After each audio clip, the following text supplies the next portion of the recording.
我再过来试试。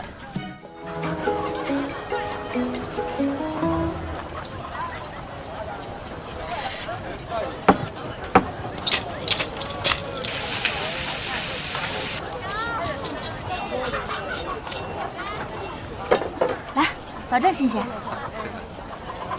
谢谢你啊。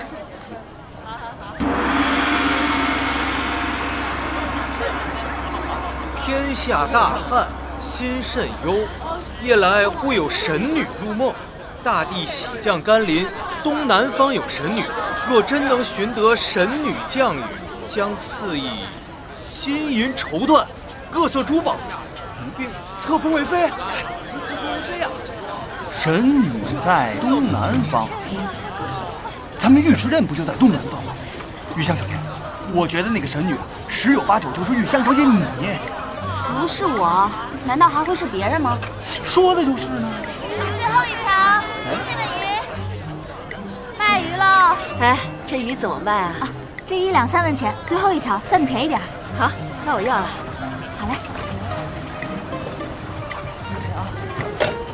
哎，你不知道他是出了名的自带晦气啊！他克死了自己亲娘，你买他的鱼，就是买了晦气回去。什么？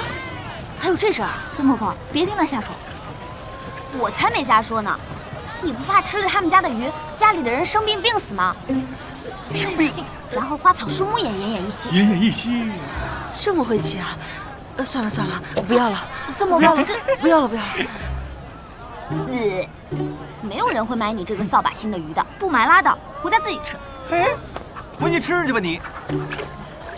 让你玉香，你没事吧？啊！你居然拿水泼我！裙子都湿了，玉香醒了。你才醒了！干什么呢你？啊！我，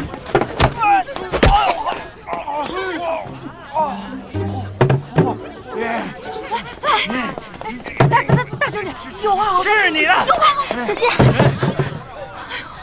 你没事吧？没事没事。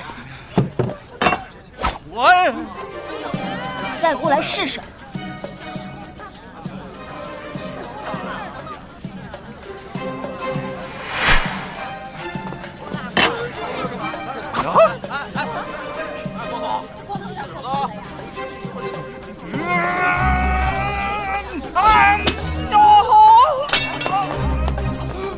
玉香，我举报了！哎呀，谁呀？靖哥，你要是再敢欺负女孩子，我绝对让你光头变破头，还不滚！跟你有什么关系？光头，这种歌让你滚，快滚！好嘞。谢靖哥。客气什么？我来帮你收拾。